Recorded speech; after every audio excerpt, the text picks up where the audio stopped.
आजकल आप लोग देख रहे हैं जिस तरह से बच्चों में मोबाइल की लत लग रही है, स्मार्टफोन के उपयोग की लत लग रही है, वो बड़ी चिंताएं जताई जा रही हैं उसको लेकर। और सैम्पियन लैब्स द्वारा the youth mind rising aggression and anger शीर्षक से एक अध्ययन भारत और अमेरिका में 13 से 17 वर्ष की आयु के किशोरों में कम उम्र में स्मार्टफोन के उपयोग और बिगड़ते मानसिक स्वास्थ्य के बीच चिंताजनक संबंध पर प्रकाश डाला गया है। आपने देखा होगा बच्चे खाने नहीं खा रहे हैं तो आप स्मार्टफोन दे दीजिए तब वो खाना खाएंगे। वो रो रहे हैं तो चुप कराने के लिए फ़ोन दे देते हैं। और आजकल आप देखते हैं कि जो बच्चे पढ़ रहे हैं छोटी छोटी क्लासों में उन्हें भी फ़ोन की लत लग गई, एक ऑनलाइन क्लास के जरिए आप देखते हैं। तो ये सब चिंताएं जताई जा रही हैं इसको लेकर। उपयोग करना अच्छी बात है, लेकिन अगर जब फ़ोन का दुरुपयोग होने लगे ये बड़ी चिंताएं की बातें होती हैं। तो इसी के बारे में बात करते हैं कि अध्ययन में क्या कहा गया है आखिर, इस पर भी बात करेंगे। माइंड हेल्थ कॉन्सेंट के बारे में बात करेंगे हम लोग। और बच्चों तक शीघ्र डिजिटल पहुंच का प्रभाव क्या होगा, सकारात्मक प्रभाव नकारात्मक प्रभाव दोनों पर हम लोग बात करेंगे, इस पर जानेंगे हम लोग। ऑनलाइन बाल सुरक्षा सांख्यिकी के बारे में भी हम लोग बात करेंगे। बच्चों की ऑनलाइन सुरक्षा और डिजिटल पहुंच के लिए भारत की क्या पहले हैं भारत सरकार की तरफ से, उन्हें भी हम लोग देखेंगे। देखिए हमारा प्यारा भारत है।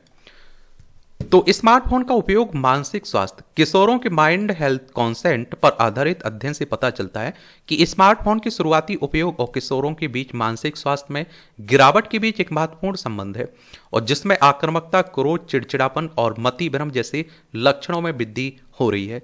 जो किशोर छोटी उम्र में स्मार्टफोन का उपयोग करना शुरू करते हैं उनमें मानसिक स्वास्थ्य संबंधी समस्याएं अधिक गंभीर होती हैं। अवसाद और चिंता के अलावा अंतर भेदी विचार और वास्तविकता से अलगाव जैसे नए लक्षण भी देखे गए हैं, जो एक गंभीर मानसिक स्वास्थ्य संकट का संकेत देते हैं। ऑनलाइन जोखिम, स्मार्टफोन तक कम उम्र में पहुंच से युवा अनुपयुक्त सामग्री के संपर्क में आ जाते हैं और नींद में व्यवधान पड़ता है तथा व्यक्तिगत संपर्क में कमी आती है, जो सामाजिक कौशल विकसित करने और संघर्षों से निपटने के लिए महत्वपूर्ण है।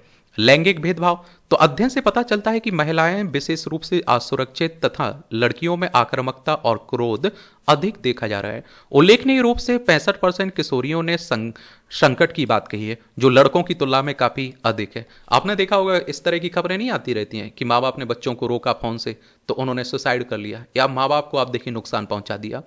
सांस्कृतिक अंतर, तो अमेरिका की तुलना में भारत में मानसिक स्वास्थ्य में गिरावट मंद है। अमेरिका में पुरुषों और महिलाओं दोनों में मानसिक स्वास्थ्य में गिरावट स्पष्ट है, लेकिन भारत में केवल महिलाओं में ही गिरावट देखी गई, जबकि पुरुषों में कुछ पहलुओं में सुधार हुआ है। समाधान के रूप में शैक्षणिक प्रौद्योगिकी, अध्ययन में मानसिक स्वास्थ्य पर पड़ने वाले प्रभाव को कम करने के संभावित समाधान के रूप में शैक्षिक प्रौद्योगिकी और अभिभावकों के नियंत्रण के साथ स्मार्टफोन तक सीमित पहुंच का सुझाव दिया गया है। और ये आप देखेंगे इसमें कि माइंड हेल्थ कॉन्सेंट, तो आप देखिए MHQ की बात हो रही है।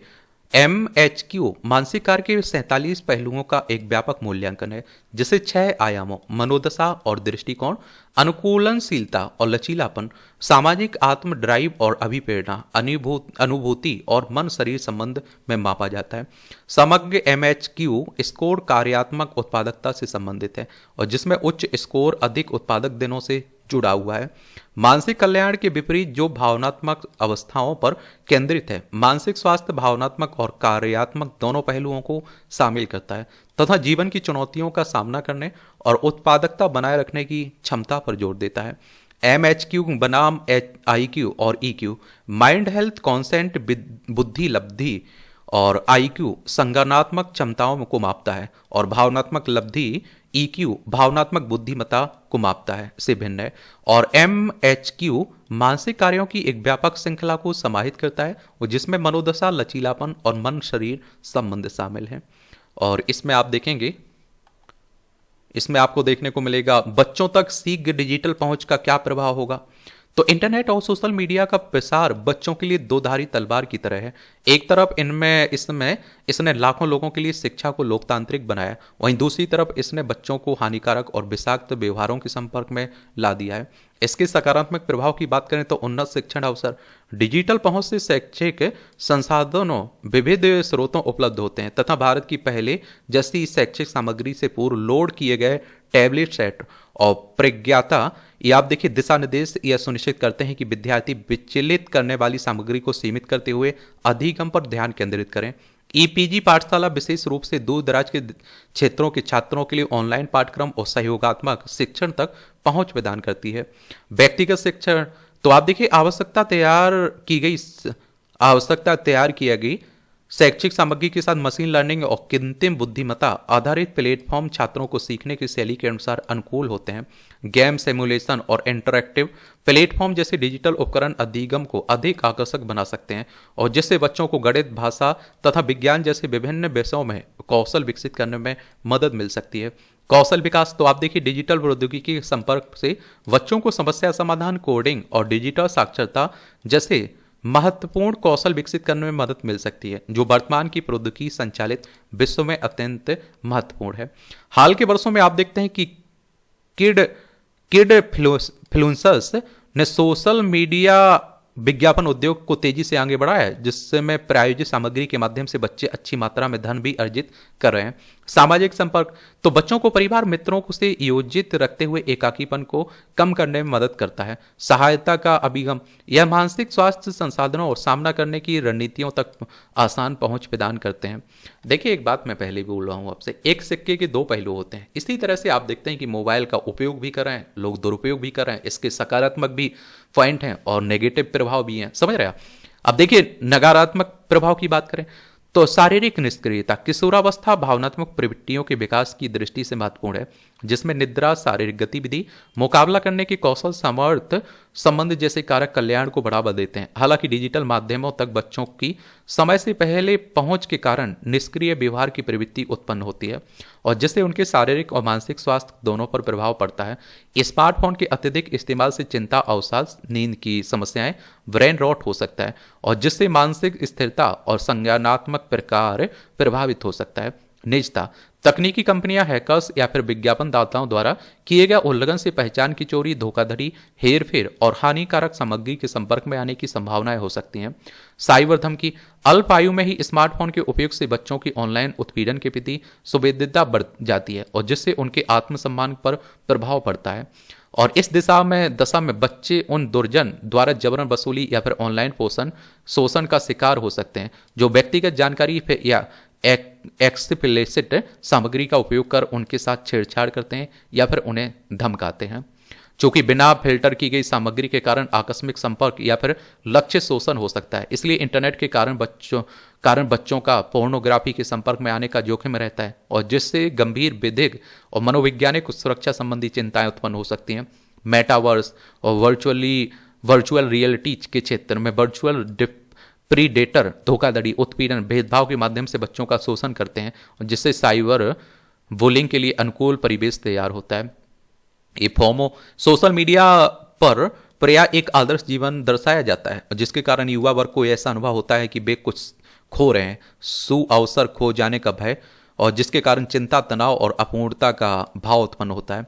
सामाजिक संपर्क में कमी ये आप देखिए फोन के अत्यधिक उपयोग से प्रत्यक्ष संवाद में कमी आ सकती है और जिससे सामाजिक कौशल में बाधा उत्पन्न हो सकती है। हिंसक खेलों और ग्राफिक सामग्री सहित ऑनलाइन हिंसा के संपर्क में आने से बच्चे असंवेदनशील हो सकते हैं और जिससे उनके लिए आक्रामकता सामान्य हो सकती है तथा वह भयभीत हो सकते हैं और उनकी संवेगात्मक व्यथा बढ़ सकती है। युवा इंटरनेट उपयोगकर्ता अतिवादी और आतंकवादी समूहों द्वारा उन्हें अपने संगठन में भर्ती किए जाने के प्रति सुबेद होते हैं। ऑनलाइन बाल सुरक्षा सांख्यिकी तो आप देखते हैं कि मानसिक स्वास्थ्य WHO यानी कि विश्व स्वास्थ्य संगठन वर्ल्ड हेल्थ ऑर्गेनाइजेशन के अनुसार वैश्विक स्तर पर 7 में से 1 किशोर मानसिक विकार का सामना करता है, जो इस वर्ग में वैश्विक रोग भार का 15% है, जिसमें अवसाद, चिंता और व्यवहार संबंधी विकार प्रमुख कारण है। अल्प आयु में डिजिटल माध्यमों तक बच्चों की पहुंच इसके प्रमुख कारण है।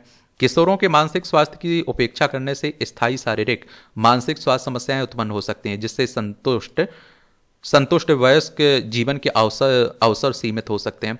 WHO की बात करें तो वर्ल्ड हेल्थ ऑर्गेनाइजेशन की 7 अप्रैल 1948 में स्थापना हुई थी। जेनेवा स्विट्जरलैंड में इसका हेडक्वार्टर देखने को मिलेगा। 7 अप्रैल को आप लोग विश्व स्वास्थ्य दिवस मनाते हैं। साइबर धमकी तो आप देखें 30 देशों में से 1/3 से अधिक युवा साइबर धमकी का शिकार होते हैं, जिनमें से 5 में से 1 इसके कारण स्कूल छोड़ देता है। ऑनलाइन यौन दुर्व्यवहार या फिर शोषण 25 देशों में 80% बच्चे ऑनलाइन यौन दुर्व्यवहार या फिर शोषण के खतरे को महसूस करते हैं। इंटरनेट के उपयोग में तेजी से वृद्धि और हानिकारक सामग्री की उपलब्धता के कारण भारत में बच्चों को बाल यौन शोषण सामग्री के संपर्क में आने का उच्च जोखिम है। राष्ट्रीय मानवाधिकार के अनुसार 2022 में वैश्विक स्तर पर 32 मिलियन CSAM में से भारत में 5.6 मिलियन रिपोर्ट दर्ज की गई, जो एक महत्वपूर्ण समस्या उजागर करता है। यानी कि बाल यौन शोषण सामग्री की बात हो रही है। मानवाधिकार आयोग के बारे में भी याद रखिएगा, इससे भी क्वेश्चंस पूछ लेता है। तो इसकी स्थापना कब हुई थी आपको पता है? 12 अक्टूबर 1993 में नई दिल्ली में हेडक्वार्टर आप देखेंगे इसका। बच्चों की ऑनलाइन सुरक्षा और डिजिटल पहुंच के लिए भारत की तरफ से क्या पहल की जा रही है, ये पहलों को भी आप लोगों को लिखना चाहिए।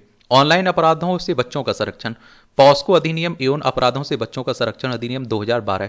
पॉस्को अधिनियम में बच्चों को ऑनलाइन यौन अपराधों से बचाने के प्रावधान है, जिनमें अनिवार्य रिपोर्टिंग और बच्चों के अनुकूल प्रक्रियाएं शामिल हैं।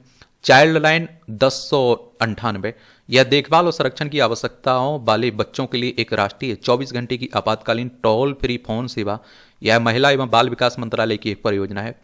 डिजिटल साक्षरता कार्यक्रम, शिक्षा मंत्रालय और CBSE ने बच्चों को सुरक्षित इंटरनेट उपयोग के बारे में शिक्षित करने के लिए स्कूल पाठ्यक्रम में साइबर सुरक्षा को शामिल किया है। सूचना प्रौद्योगिकी IT अधिनियम 2000, तो IT अधिनियम की धारा 67B CSAM को ऑनलाइन प्रकाशित करने या देखने पर कठोर दंड का प्रावधान करती है। महिलाओं और बच्चों के विरुद्ध साइबर अपराध रोकथाम CCPWC एक निर्भया फंड पहल है, जो साइबर फॉरेंसिक क्षमताओं में सुधार करती है, जागरूकता बढ़ाती तथा कानून प्रवर्तन क्षमताओं को मजबूत करती है। और डिजिटल पहुंच की बात करें तो ज्ञान साझाकरण के लिए डिजिटल अवसंरचना, दीक्षा की बात हो रही, PM ई-विद्या, स्वयं प्रभा TV चैनल, स्वयं पोर्टल, या भी आप लोग देखते रहते हैं कि नहीं। प्रौद्योगिकी के लिए राष्ट्रीय शैक्षणिक गठबंधन और राष्ट्रीय प्रौद्योगिकी संवर्धित शिक्षा कार्यक्रम, ये भारत सरकार की पहल है। समझ रहे हैं आप लोग? आप क्या सोचते हैं? अपनी तरफ से राय जरूर दीजिएगा। अगर मुख्य परीक्षा में क्वेश्चंस पूछा जाएगा तो आप लोग आसानी से इसे लिख पाएंगे, और कहीं आप देखते हैं कि निबंध लिखने के लिए आ रहा है तो उस पर भी आप लोग अच्छे से लिख पाएंगे।